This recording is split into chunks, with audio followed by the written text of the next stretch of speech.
Hello, হ্যাঁ বলো। সারাদিন কোথায় ছিলাম? অসুস্থ মানুষ আর কোথায় থাকবো, বাসায় শুয়েছিলাম। একদম মিথ্যা কথা বলবা না। সত্যি, সারাদিন বাসায় শুয়েছিলাম। তাহলে বিকালে যে তোমাকে দেখলাম ল্যার পার্কে দাঁড়িয়ে একটা মেয়ের সাথে কথা বলতেছো। আরে আমার পাগলেই, আমি ডাক্তারের কাছে গেছিলাম। আসার সময় হঠাৎ করে আমার এক ক্লাসমেটের সাথে দেখা। কই, আমাকে তো কখনো বলো নাই যে তোমার মেয়ে ফ্রেন্ড আছে। আর তুমি তো রাগ করবা, রাগ করে আমাকে বকা দিবা, সেই ভয়ে আমি বলিনি। আর কত মিথ্যা কথা বলবে বলো তো? তুমি তো বললে তুমি নাকি সারাদিন বাসায় ঘুমাইছো। এই তোমার ঘুম? বাহ। আরে পাগলি, ও শুধু আমার একটা ভালো বন্ধু, আর কিচ্ছু না। এই শোনো, তুমি আমার সাথে আর একটা মিথ্যা কথা বলবে না। আমি তোমার কথা শুনতে চাই না, ওকে? আরে একটু বোঝার চেষ্টা করো।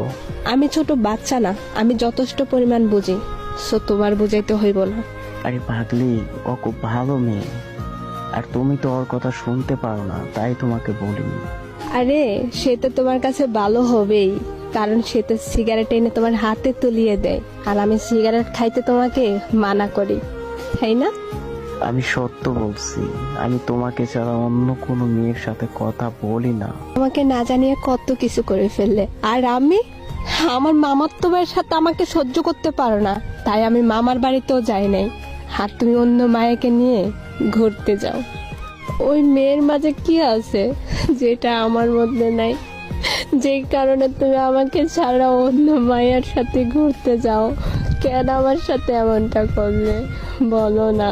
প্লিজ, এবারের মতো মাফ করে দাও। আমি আর তোমার সাথে মিথ্যে বলবো না। মেয়েটা তোকে অনেক ভালোবাসে, তুই অনেক ভালোবাসোস। তা আমি আর মাঝে থেকে কি করব? আমি যদি মরে যাই তারপরও তুই আমাকে দেখতে আসবি না, ভুলে যাবি তুই আমাকে। বিশ্বাস করো, আমি তোমাকে অনেকটা ভালোবাসি, আমি তোমাকে ছাড়া থাকতে পারবো না। আর কি বিশ্বাস করবো তোমাকে? তোমাকে তো আবার নিজের থেকেও বেশি বিশ্বাস করতাম, আর তুমি আমাকে দিনের পর দিন মিথ্যা কথা বলে গেছো। কেন আমার সাথে এমনটা করলে, কেন? সরি, আমার ভুল হয়ে গেছে, মাফ করে দাও। আর কিছু শুনতে চাই না, আর কাউকে আমি সুযোগ দিতেও চাই না। অনেক দেখেছি আমি তোর কাছ থেকে, শুধু আমি কষ্টই পাইছি।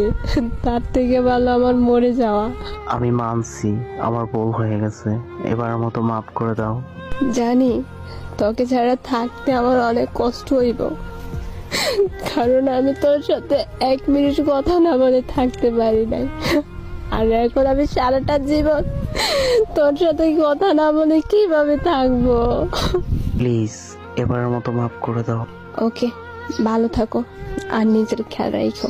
প্লিজ, আমার সাথে তুমি এমনটা করো না, আমি থাকতে পারবো না তোমাকে ছাড়া। প্লিজ। আর কোনো কথা শুনতে চাই না, ভালো থেকো। হাসিতে হাসি